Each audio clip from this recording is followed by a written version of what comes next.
Hello, everybody, and welcome to the dry run of ETHRWorld and Great Learning panel discussion on freshers onboarding, converting academic skills to workplace skills. I'm your host and moderator for this session, Pooja Bothra from ETHRWorld. Scores of employees are at the heart of innovative technologies created in the research labs of tech companies, leading the business world to the brink of the fourth industrial revolution and causing an unprecedented demand for skilled manpower from the academia year on year. The hiring managers and recruiters are cognizant of the void that exists between academic skills and career skills, and they're determined to close it employing a robust onboarding strategy.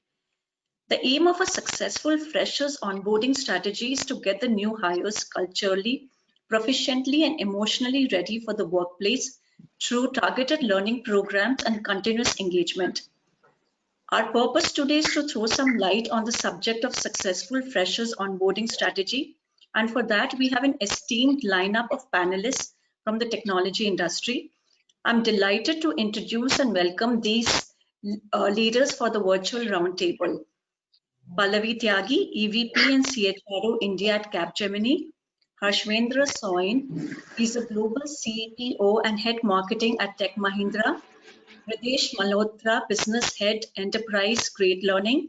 Sandeep Kohli, Partner and Talent Leader, EY India. And Lakshmanan M, CHRO, L&T Technology Services. At the start, our focus is to set the context by understanding why it is critical to onboard freshers that are recruited from the academia. For that, I'd request Ritesh to help us understand this context. Sure. Thank you, Pooja. Thank you for having us on this panel and getting us all together. So, my comments today are going to be from the vantage point of an edtech. And we are fortunate to be in a position to see both sides of job seekers as well as organizations that provide them opportunities. I'll tell you why we focus on the freshers segment disproportionately higher than others.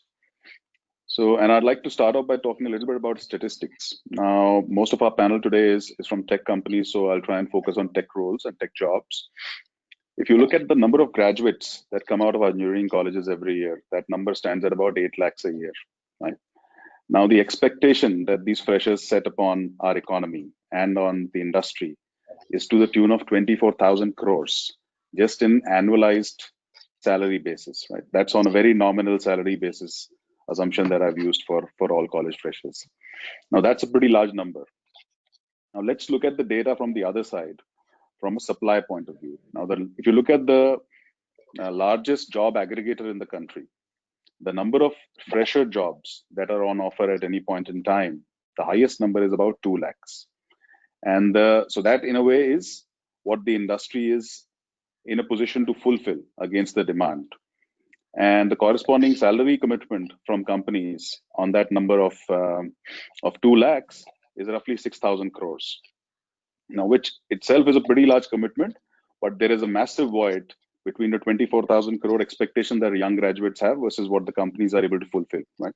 So that's one gap, and we feel that EdTech and companies like us can play a massive role in upskilling people to up their talent. And we work with both freshers and with organizations to narrow that gap. So that's one reason of our focus. The second is, if you look at IT organizations today, between the top 5 or the top 6, I think the number will be anywhere between 50 to 60,000 hires every year, fresh talent. And the panelists here are in a better position to talk about that than I am. But that is, in a way, these companies put together, set out to meet the commitment to the tune of about 1,500 crores. Now, that's a pretty large number, right? And the complications that come with managing that large pool of freshers, plus the salary commitments that they make just on the first year basis is pretty large. So how can that be managed more effectively? Can there be more innovation around that? Can that be handled more productively? So, that's the other area where we work quite closely with organizations. So this was about statistics and numbers and why we watch the fresher space very closely and why we spend a disproportionate time of our effort in trying to improve that space. The second is the softer aspect, right? I mean, these are all youngsters coming out of college, putting their faith in companies like us and in large organizations, all looking towards a better tomorrow in India. And we take that as an obligation quite seriously. So, you know, a large part of our time goes in building high quality content, high quality programs. How can we deliver that more effectively? How can technology play a major role? How can we engage them more? And how can we basically guide them to a better future? So for these reasons put together, I feel the fresher market and the freshers segment is a most important space for companies as well as service providers like us to focus upon. Thank you, Ritesh, for those insights. And we are lucky to have these leaders who are onboarding freshers in the ongoing basis. So now we'd like to hear from you. What kind of expectations do you have from these onboarding programs? And what are the key elements that must be present in a successful onboarding strategy that ensures workplace success? So we'll start with you, Sandeep. Yeah, sure. And I agree with Ritesh. You know, transition from campus to corporate life is a key inflection point, according to me, that really requires support and navigation. And I think the groundwork to help them navigate this transition smoothly needs to begin from much before the day one onboarding, which most of the companies focus from, because you have typically 6 to 9 months time from when you make an offer to the person joining.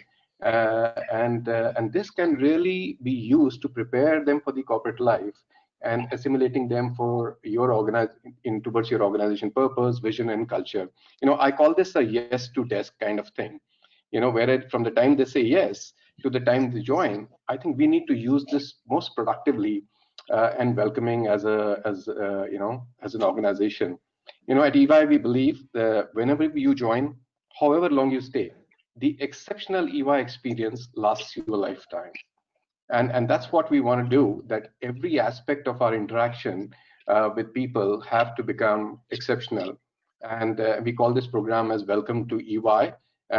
From the moment the people accept the offer, we work towards creating this exceptional EY experience from them through a series of touch points, whether they're formal or informal connects.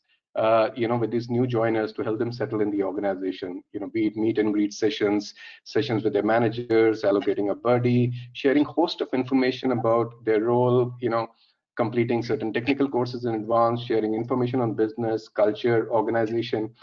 All this helps them to get comfortable even before they join the organization. And understanding the organization, their expectations, and so on better. So idea is to ensure that they feel welcome and prepared for their jobs even before the formal onboarding starts. Pooja? Thanks, Sandeep. Thanks to know how you do it at ENY. Pallavi?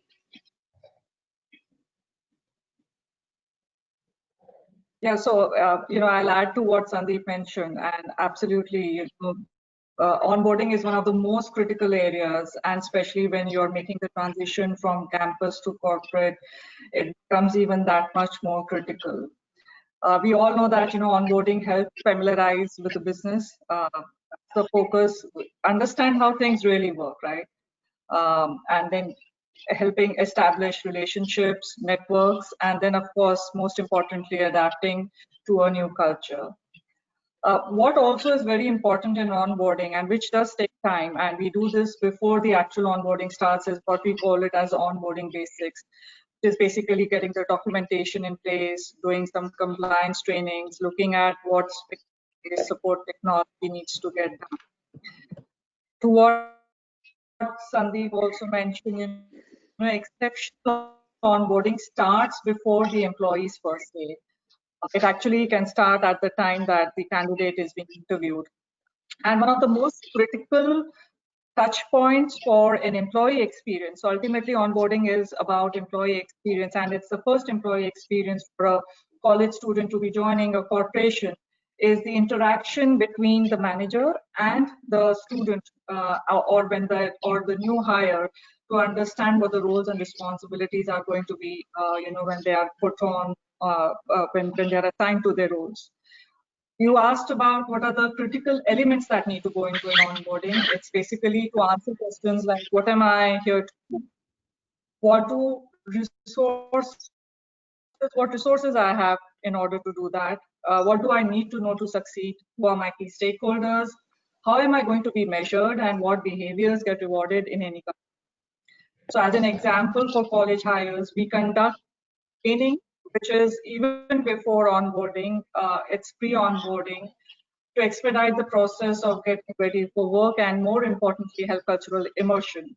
It also helps obviously in engagement before we have the college new hires join us. We call this program Accelerated Digital Aid for Pre-Onboarding the Talent. And it's an immersive journey which we take our new hires through before the join. Back to you, Pooja. Thank you, Pallavi. Lakshmanan is also here. So Lakshmanan, we were discussing why is it critical to onboard freshers, and what is the strategy you employ in your organization, as well what are the key elements of a good onboarding program. So Sandeep and Pallavi shared their views. So we'll go to Harshvendra and then we'll come back to you. Harshvendra? Sure. Yeah, thanks, Pooja, and some good points by Sandeep and Pallavi. Let me give you a different perspective. Onboarding process, what we strongly believe, should be designed as a first step towards the cultural integration process to enable freshers to succeed. And we believe that a well-crafted, personalized onboarding journey will actually convert these employees into what we call brand ambassadors. Okay, and the third part is really an onboarding process is actually cashing out your EVP, which is the employee value proposition check. Now, whether you realize the money or you bounce will determine on how well you've done it for the freshers. And I think that's the third important aspect. Now, if I look at how do we set the expectations and really key elements. So on the expectation side, I think there are two connotations we should keep in mind. One is the organization and the other is the person joining us. For the organization, I think there are a few things that we do. One is internships, and these are technical internships as well as non-technical. And this is the last up to 9 months to give a person a clear window of what he or she is joining. Then we are also looking at ideation technology platforms and as well as innovation platforms. We call them extra mile and call them ideas, where a fresher can actually engage with you much before you join, but can also set the expectation of what is expected of the person as they come in. And of course, everybody talks about the buddies and mentors. On the side of the person or the fresher joining in, it's important that the fresher takes initiative and participates in the gig working, even while the person is in studying.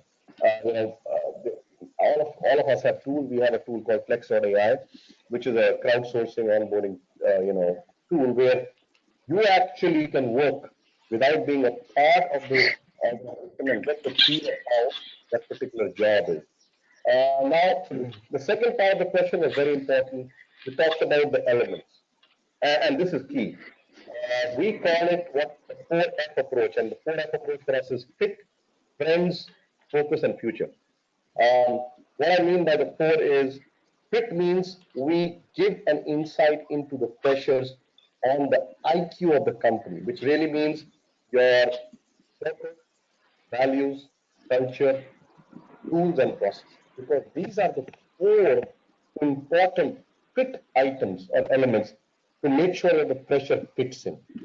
The second element is friends, and we all know the importance of having a friend at work. And we do it through technology. We call it Tech My Tea. Tea is the chai wala tea, which is the TEA.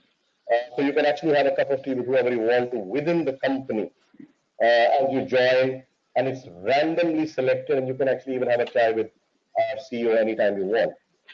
The third, I talked about focus. And ladies and gentlemen, this is key. Role clarity and what is expected of you. And it's not a KRA sheet. It's beyond the KRA to understand what is expected, how will I succeed, and where can I go. And the last bit is future, where you have to make sure that the fresher is aware of what is in store for his or her career and goes towards it. So it's a very serious process. As I said, the 4F approach. But clearly, we see that today, beyond the qualification, skills are important. And it makes no difference on what your real qualification is, but on the job skills and how you utilize it makes all the difference for freshers. And we have to ensure the students passing out, and Ritesh talked about numbers, but I can tell you more than numbers also, the preparation of what you face within a progressive company and what is taught is a huge gap. So obviously that gap has to be bridged. What we call the 4F approach, and everybody has their own, is important. So that's my perspective on all the two aspects that you asked. But over to you, Pooja. Thank you, Harshvendra. Actually, it's quite a relief to know that, qualification is just not the only thing, because here we are always chasing marks and, it's like the number of degrees you can have. So that's really good to know that, from your side. I run a business, I'm doing marketing and HR, and I'm not an engineer. And it is, as I run a most successful organization. So, I mean, I'm just saying that qualification is not the only thing. Agreed. Lakshmanan, over to you. Sure. Thank you. And, in L&T Technology Services, because of this COVID, we have a typical Genesis onboarding program that we do. But post-COVID, we introduced something known as a step-in program, right? So we asked these students, obviously their onboarding was delayed by a few months, right? So we took advantage of the time and created something called as a step-in program, and we got all the students, plus they got free stay and food in the office, and they got into the company as interns for a period of 2 to 3 months, and then they got into the regular Genesis program. This way, we ensured that we continued to stay connected with them, right, through this entire period, especially during the pandemic. Of course, all of this program, whether it is step-in program or whether it is the Genesis program, a sizable portion of the time that these does is on cultural assimilation, which Harshvendra briefly spoke about, right? So I'll.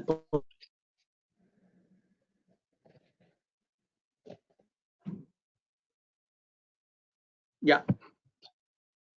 Yeah, thank you, Lakshmanan, for that. Was I audible? So, there was some technical glitch, did you, I mean, I don't know, I felt it at my end in the audio. There was a challenge here. Yeah. So I wasn't very sure, So you want to go on, Lakshmanan?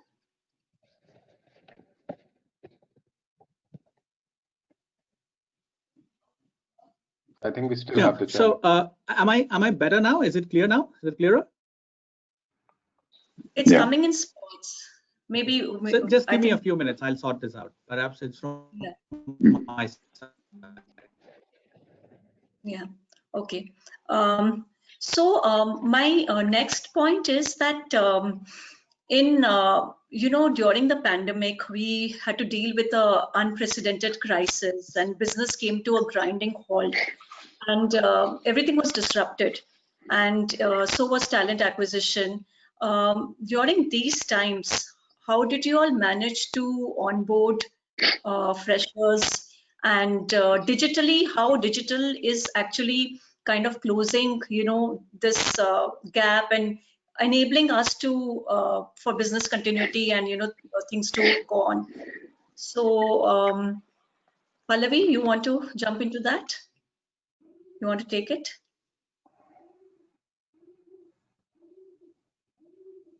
Sorry, I was on mute. I started to speak. So you're right. I mean, as we started to work from home, we were able to transition onboarding to a full virtual model into a fully virtual mode in 2 weeks' time across all channels. And as we kept a couple of things in mind. So first of all, obviously the processes that we followed, we made sure that they were standardized and communicated across within the HR team to begin with. And then of course, the hiring managers or the receiving managers of the new hires. Then we also introduced some additional steps. So one of the few steps that we added was a manager handshake, which was an introduction with the manager. Assigning a buddy, that became extremely important given that it was all virtual, so that the new hires felt connected and could build the networks that could have built had it been face to face. We also made sure that prior to the date of joining, all pre-work was completed online, and ensured that day one processing went very smoothly. So it was, handheld virtually. We also collaborated with, obviously, logistics partner to ensure that the delivery of equipment, especially laptops, happened ahead of time. And then we have a training platform called Next, where we have all of our learning digitalized, and we leverage that for our new hires. More importantly, we also converted many activities, engagement activities virtually, which included the businesses, the leaders. We ensured that we had alumni connects and online fun activities as well. So all of this was done and quickly converted into time, so that there was no gap whatsoever in terms of onboarding any hires. Back to you, Peter. Sure. Thank you, Pallavi.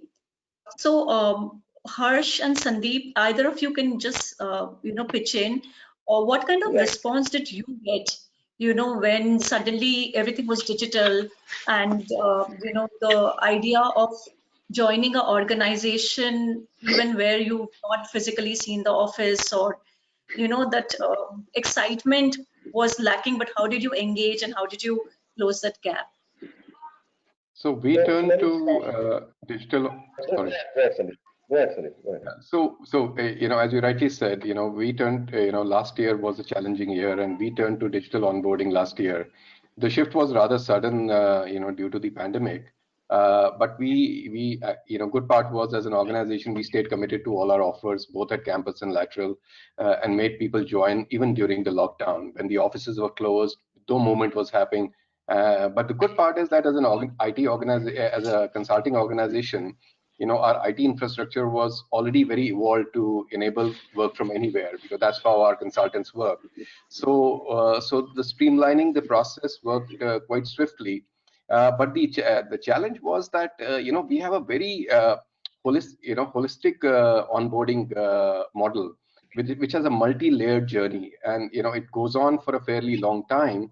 At least very strongly for the first 3 months, where we do the onboarding at the organization level, where we talk about the whole purpose, vision, values, and culture, and all that stuff. Then the second level happens at the business level, where the people are told about the market landscape, business models, clients, key drivers, and so on. And the third one then happens at the team level, whereas understanding the structure, getting comfortable with the team and the interdependencies in the team. And the last one, which is the most important, happens at the role level, which is understanding the roles, expectations, competencies, mapping your current skills vis-a-vis requirements, and working on the gaps, and defining a clear map, goals, and so on. Now, doing all this virtually, which our managers and partners were very used to doing it face to face, did become a bit of a challenge. But over a period of time, I think we've been able to not only keep that experience, but also improve the experience in a lot of aspects, including building a digital personal transition planner for our people to create that personalized roadmap for the first few months, so that they can build that personal transition goals for themselves.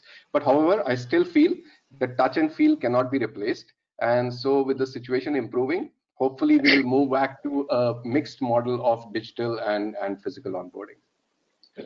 Sorry. No problem. Thanks so much. Let me tell you, Pooja, a little slightly a different point of view. We, as most of you know, started the journey of actually using a totally digitized experience, which we call the human experience, for our employees about a year before the pandemic. And, it was providence that we did that.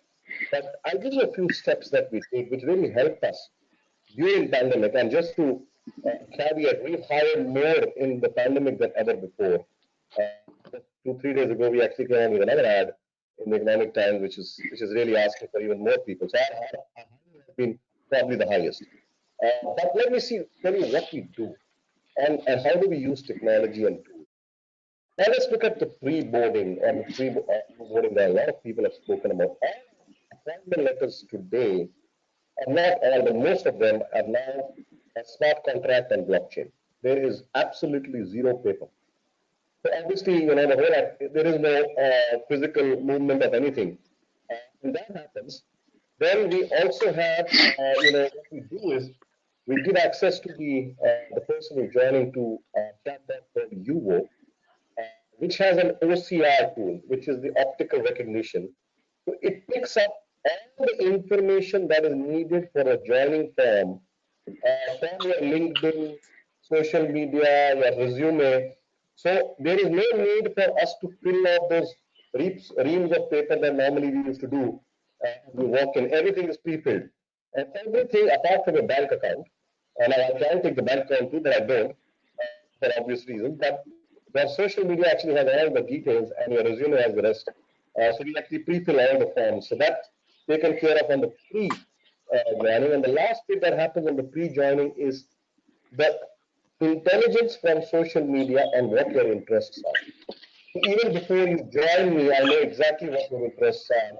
Today, people's lives are on social media, and the areas of interest and skills, etc., are very easily available on social media. So that's all pre-fed before you join. On the joining, obviously we use AR/VR, which I guess most of the companies do, including for a digital tour of the facility where you are joining without actually stepping out of your house, even before the pandemic.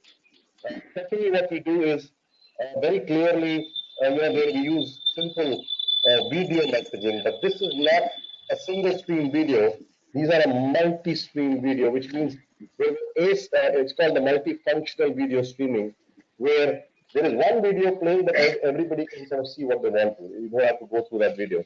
That happens, and once you come in, that's your actual onboarding process. We had a solution called mHealthy, especially for the pandemic. And it tells you everything about if you're asymptomatic or not, all the stuff that is possible. But just before that, for us, post the joining of there's an allocation of body, like everybody said. All our attendance is through facial recognition. There is absolutely not a single human being between attendance and payroll, not one. And it is all done through facial recognition, and it's also a mood meter for us, which we launched 3 years ago. Your welcome kits and your induction and the address is all holographic. And the holographic addresses could be for all the senior folks, whether it's the CEO or me or anybody.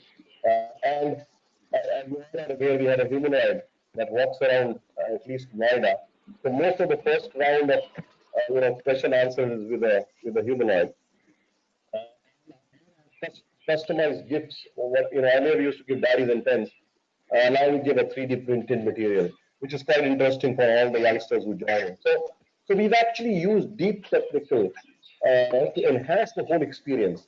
And remember, when freshers walk into an organization and experience this, it is delightful because it is almost like going into the Terminator movie, right? And looking at all of that, because it's common for all of us, but for a fresh person joining in and experiencing stuff that is so unique is a sheer joy.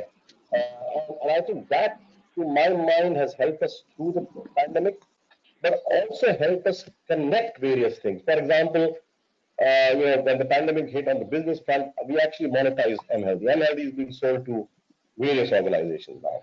Our facial recognition system is being used at some airports and immigration authorities. Now, we did it for HR, but it's actually now being monetized across. So I would say it is important to use high tech, but with the objective of being high touch. It is not meant to replace, and I think I heard Pallavi and Sandeep both say it.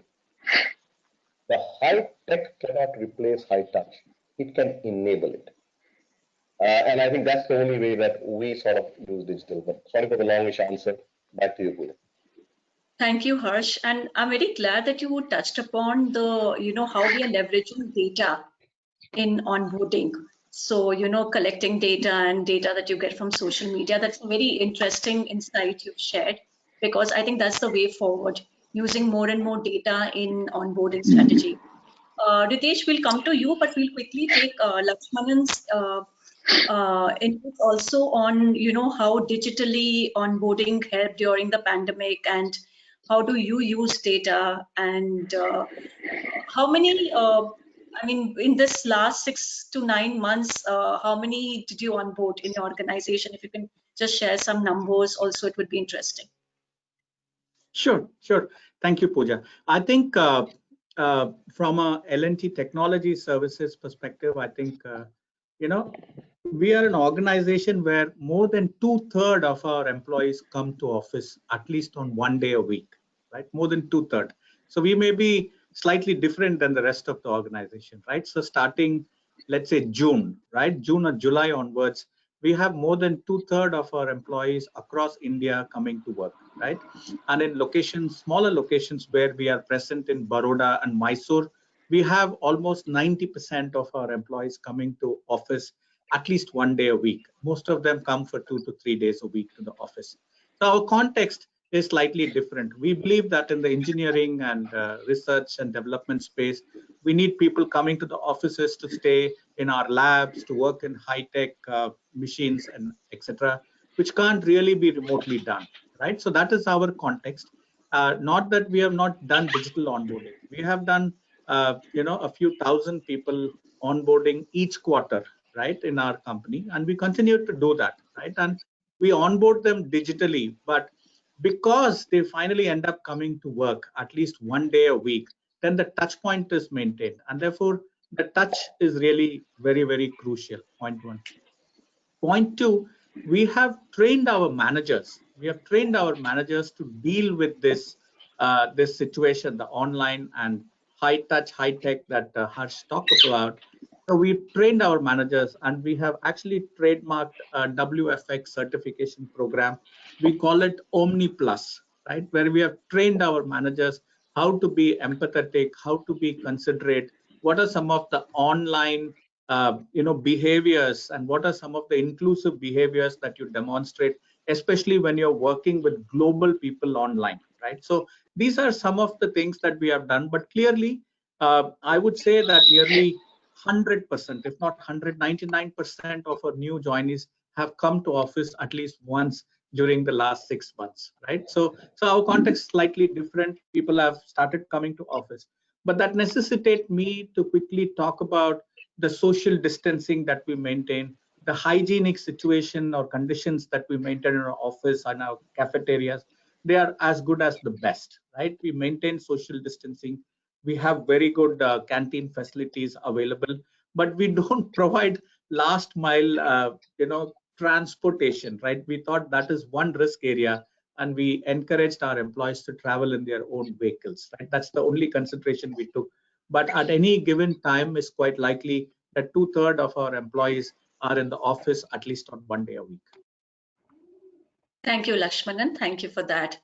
So, Great Learning has various learning programs on IT technologies such as AI, cloud computing, and they have tie-ups with IITs and Stanford and Purdue University, and some of these global world-class universities. So, Ritesh, my next question to you is that during these last 7-8 months, did you see a surge in interest among the young college goers who are just about to step into work world, or who are already sitting with offers from different organizations?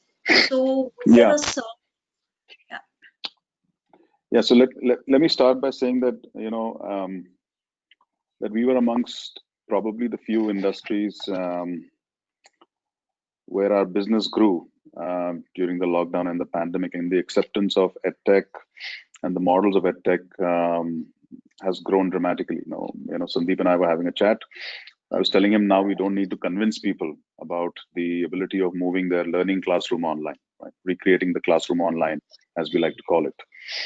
So, during the initial days when, and let me try and address this for three categories: people who were made offers by companies that were honored, people who were made offers by companies that were not honored, and then what did we do for companies? I mean, all these three categories I'll try and address. So the first is we were pleasantly surprised that most of our customers and partners held true to their offers. So they honored their offers and they basically guaranteed freshers last year that their jobs are secure. They will be onboarded. There might be a slight delay. There was, of course, confusion for everyone, but everybody honored their offers, most of them. So we were quite pleasantly surprised. Now, the request that came to us during that time was more to engage these freshers. People sitting at home in remote towns with limited clarity on how their joining process is going to be can be quite frustrating for young minds. And so in that sense, what we did was we basically, to engage them, we opened up our programs to them free of cost for all our partners. So there were some 450 plus organizations that basically registered with us and started working with us to engage freshers and laterals across the organizations, and they benefited dramatically from the programs and the content that we put out there for them. The second category was people, unfortunately, who could not honor their offers, and a lot of freshers were impacted. For them, we launched something called Great Learning Corporate Academy. And we had about 250,000 plus people register and benefit from Great Learning Corporate Academy. These were high quality programs and content, as well as certifications that were offered to them. This was again done pro bono for the benefit of those learners. So that's the other area where we engaged with learners and we tried to do our bit. The third was organizations that were struggling to hire. Like Harsh talked about some really smart digital practices to onboard people, but a lot of companies had this this privilege. So we worked with a lot of them to basically digitize their entire hiring experience. So we run a program called Accelerate, where we work with large organizations and help them hire across a variety of tech skills as well as data skills. And we basically moved that entire process online and helped them fulfill a lot of job requirements. In fact, a lot of great learning students from the consumer world also benefited in the process. So we basically had to reinvent, we had to get creative about it, but I'm very glad to say that all our customers, learners, as well as us eventually came out stronger after last year. Thank you, Ritesh. Thank you for sharing that. So I'm really glad that, all your organizations that you are part of are having a robust onboarding strategy. But just in case, if you wanted to think about, if there are some organizations out here who are not having a progressive onboarding strategy, especially for these young, fresh, enthusiastic, and the ones who are living a very different life in the campus. What is the implication of that? And I'll have another extension to this question is that, we talked about academic skills and different kind of requirement and aspirations they have when they are studying. Work is different. So, how well can we prepare them for the challenges of work life, to be a good team member, to take up, critical projects or challenging projects? So some insights on that. Pallavi, we'll go with you.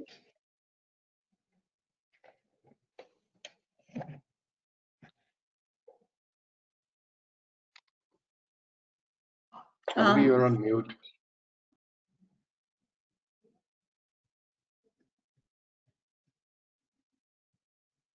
Sorry. What I was saying was that I'll first take the first part of the question, which is basically talking about, what are the implications that one can see of not doing onboarding well. And what I'm going to be talking about is not Capgemini data, but well-researched scientific data. And well-researched scientific data states that 69% of employees who undergo effective onboarding stay with the organization for 3 years, and 58% are more likely to stay beyond 3 years. So that kind of tells us that how important the entire onboarding activity is. But there's another research data, piece of data, which also says that organizations that conduct an effective onboarding program, 50% more of new hires are retained than the peer organization. So that's another piece of research as well. So the non-financial loss is, of course, huge, right? If the onboarding is not done well. And you've spoken about it right now. How to adapt culturally to an organization, making sure that the transition is well effective from campus to corporate. And I've already touched upon it that we have a pre-onboarding program called ADAPT, which we utilize to make sure that we start to pre-onboard the college new hires, whether looking at cultural immersion or even training, so that on the work-related front as well. So there's a full journey which is mapped out from pre-onboarding to onboarding and even post-onboarding to make sure that there is well-established process and program and various touch points to make that there is well settlement of the new hires in the organization. Back to you, Pooja. Thank you, Pallavi. So we have over 200 plus viewers who are watching us live right now. So this is a message for them. Thank you for being with us today. I would like you to drop your questions for the audience. There is a chat box on the right hand side of the screen. So we'll be just taking your questions in another 5 to 7 minutes. So please put in your questions here. So Sandeep, a quick point from you. We don't have really much time now. We'll take audience questions. No, I totally agree with Pallavi. I think a lot of organizations put a lot of emphasis on the hiring process.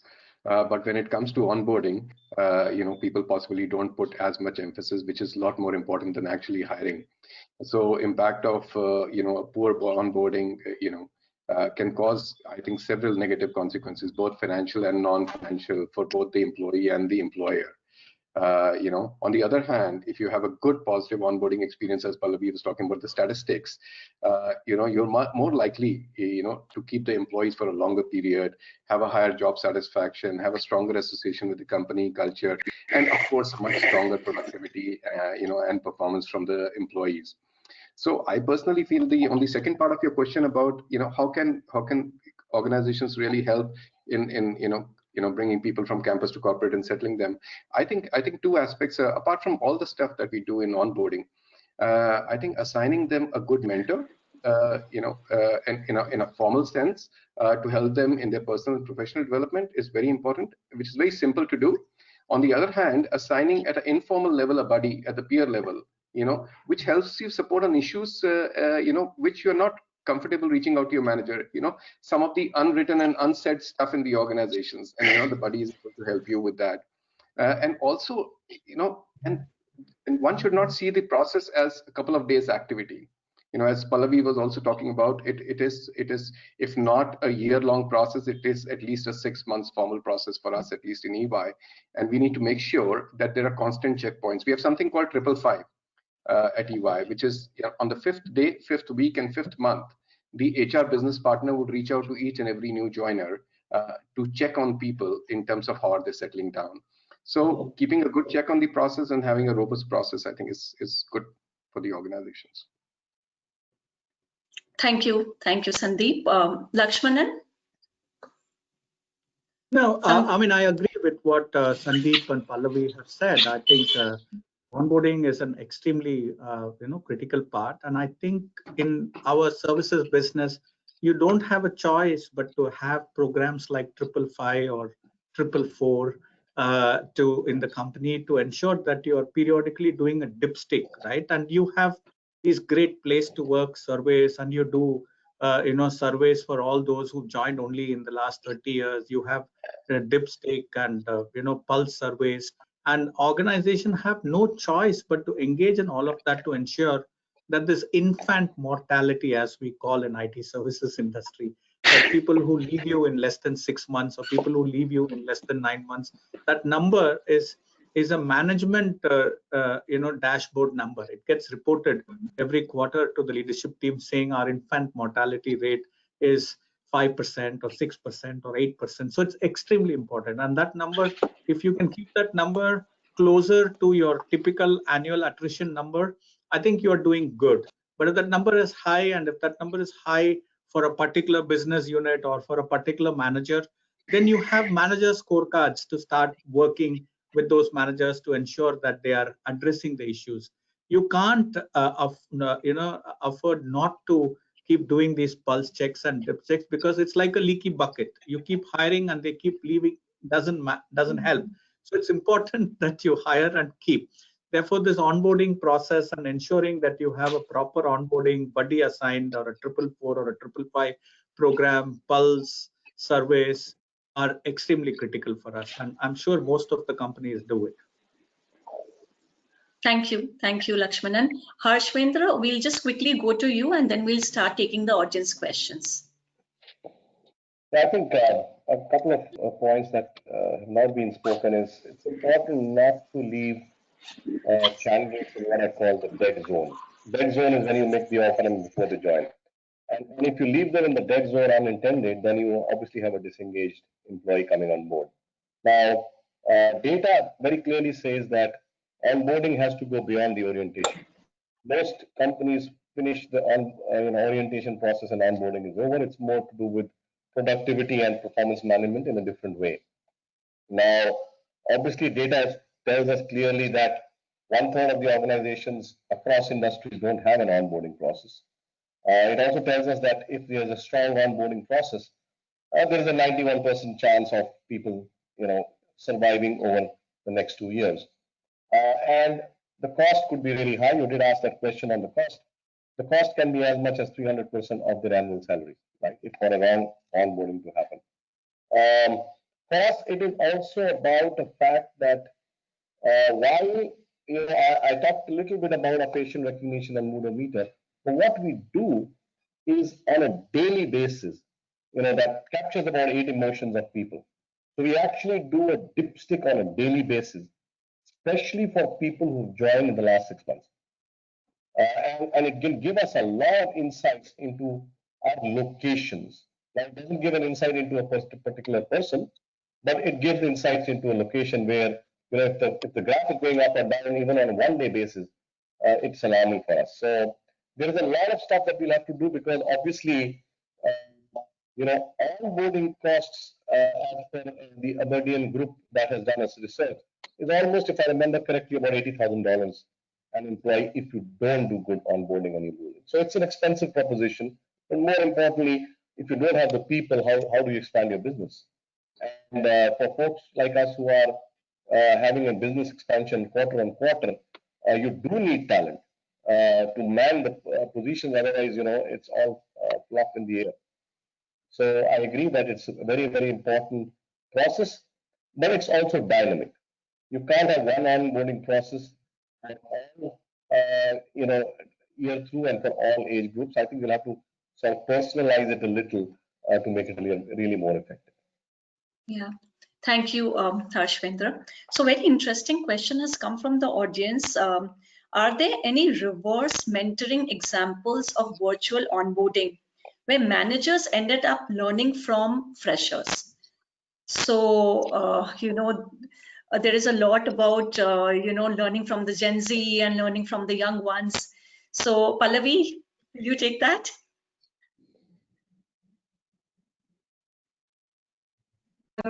that I don't have a specific response except for my own personal example that I can, right? I always believe reverse mentoring works. And it's not like a formal relationship that starts to say, you know, that I'm going to be reverse mentored by someone in my team. But what typically happens is, it's an excellent question, Pooja, that when you start mentoring, you know, one of your colleagues in your team or outside of your team, you establish that rapport where you're only not just, giving advice or guidance, but you also start getting inputs for what you need to be looking at for your either work or for your own professional journey as well. And over a period of time, many years now, I've realized that those, and I listen to those advices, right? I look for those advices. I seek that input as well, because it just helps me to get better myself as a professional, and also gives me great ideas as I work in my area. So I definitely believe in the fact that it's not one-sided mentoring that works, but reverse mentoring is most effective, because that truly tells you the pulse of the organization. We all do pulse surveys, which are all digitalized now. But also the feedback that you get becomes extremely critical to look at. Great. Thank So you. we do have a very unique group reverse mentoring model. So wherein what we do is, we pick up, the young millennials, Gen Z, and bring them together for a day, and then pose business problems to them. So it's like day in the life of a CEO for them. So all of them actually work on those problems along with 2 or 3 leaders in a group, and the solutions that they come up with are then presented in a board meeting. So it's a more kind of a group reverse mentoring thing. And Thank just to you. add to that, Pooja, just want to add to that, we do have a formal reverse mentoring. In fact, one of the largest in the world. We have about 8,000 reverse mentors. All senior folks in the top 3 levels are mandated to have reverse mentors. They can choose the area they want it to be. It's a formal process, which means everything is documented and presented. And I have 2 of them. And the areas you can choose them is, for example, I have one in agility and digital skills. So that is, we call it reversing the pyramid inside our organization. And that's a very serious program that's run. And my CEO has 3 of them. So it's actually a formal process where it's actually published on what sessions you've had and what you've been taught in that session. So it's a very interesting program, and given the time someday, we'll love to talk about it. Thank you. Thank you. So the next question is, what are the must-have competencies for freshers? How can a student bridge the gap of classroom and boardroom? So Lakshmanan, would you like to take that?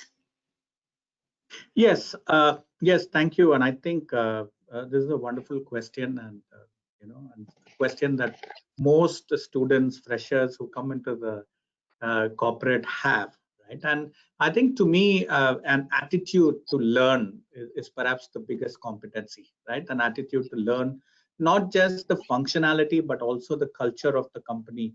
If somebody comes in with an open attitude to learn how things are done in the company, because I'm very sure most of the companies have a process to check your domain skills or capabilities, right? You're hired to be a HR guy, your HR skills are tested. You're hired to be a Python programmer, then your Python programming skills are tested, right? Or full stack developers, your full stack skills are developed. But I think how things are done here, if you come with an open attitude to learn how things are done, if you come with an attitude to help collaborate, if you come with an attitude to say, how am I going to make this organization better because I came here, kind of an attitude, I think that will be extremely important from a fresher perspective, right? From an organization's perspective, I think there are many programs that many companies take, and we also take, to kind of tell our leaders, first line leaders, right, how to be listening to what these freshers say. And so they are trained to be empathetic, to listen to these people, and to ensure that they are engaged, if not daily, at least every alternate basis, right? We tell them the best way to onboard a person is to ensure that you are giving the person some responsibility and you're tracking and monitoring on a daily basis or alternate day basis and help them to be successful, right? The attitude of making the individual successful is what we tell the managers to do. So this is how we ensure that that both the trainee who comes into the company and the manager make themselves successful. Ultimately, the company is also successful. Next question is for Ritesh. Ritesh, at Great Learning, typically, what is the scale at which you can freshboard onboarders? Can you have 1,000 plus onboarders, freshers onboarding at one time, 1,000 plus freshers onboarding? And secondly, do you have only onshore learners or you also cater to the offshore learners?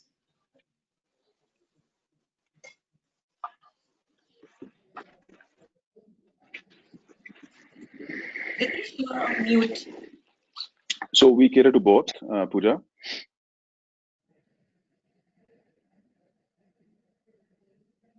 Do you hear me now? We can hear you. Hello. So I was saying, in terms of scale, whatever we do, we largely try and leverage technology for it. And therefore, whether the freshers are scattered across multiple cities, come from a variety of compute environments, that complexity doesn't apply to our business as much. And so therefore, for us to do something at scale is much easier, right? If you look at our programs, usually they are a mix of some self-paced content, followed by some assessments, followed by live mentoring, which is done actually by mentors, industry experts, and academia, and along with a layer of program management. Now, out of this, the only thing that changes for us based on the geography where these freshers are coming on is the mentors, right? So for North America, basically, we could have somebody who's more tuned culturally with the North American geography, and only that layer changes. So for us, nothing else changes. Therefore, it's much easier for us to take our programs and apply them to a high-scale model. So we regularly work with companies with a large number of freshers coming on board. And the other good thing about our model is that we can be very fast, right? So if companies give us a target of training, let's say, thousands of freshers, our programs could literally start in a matter of 3 or 4 days, because it's only about onboarding those people on our platforms, right? The programs exist, as well as our mentor pools, industry experts, our academic experts, they all exist. There is a large pool of academia that constantly works with us to keep those programs relevant and updated constantly. So that engine never stops for us. And therefore, it's only about getting more learners into attached with us, and we can literally start soon and do it at scale across geographies. Thank you, Ritesh. So we just have time for one last question. Sandeep, at E&Y, you generally onboard a large number of employees at one time. Maybe it goes to maybe 4,000, 5,000. So how do you personalize? I mean, in today's time, Harshwinder, he told us about data and how you collate data from different sources. So what's your take on, personalizing onboarding for different heads? Yeah, so I think it's very important. So while the overall onboarding program is common, some of the aspects are common, like the organization level onboarding that I talked about and the business level onboarding that I talked about is common across. But then when it comes to team level onboarding and the role level onboarding, then it becomes extremely individual. And it has to be designed for that particular individual. So we have a 90-day onboarding plan, which is created for every individual, which we call the personal transition plan. And that is the one which happens between the employee, the manager, and the manager's manager. And that's what is signed up, which includes not only the goals of the person, but also includes the development areas that the person needs to work for, and also supported by all the organizational initiatives and resources which are there, in terms of how will the organization support in terms of that initiative. So finally, while the onboarding will start at a larger level, finally it has to come down to the individual level, including in the personal transition planner, we also have a relationship map as to what kind of relationships the individual employee must build with which all people. So it goes to that extent. So we make it very, very personal for each employee. irrespective of the number of people that join us. Thank you, Sandeep. Any closing remark from any of you panelists? Anybody wants to kind of say a word or something on this subject? Well, thank you. All I wanted to say is that I have a. It's a great panel discussion. So thanks for everyone. Yeah. Thank you. And Thank you from for my side, while we were sharing our thoughts, I got a lot of learning too. It's so good to hear that. Thank you, Sandeep, for Same those here. kind words. Really enjoyed it. And also knowing all the other people on this call. So it was not only learning, but also knowing. Thank you for getting us together, Pooja.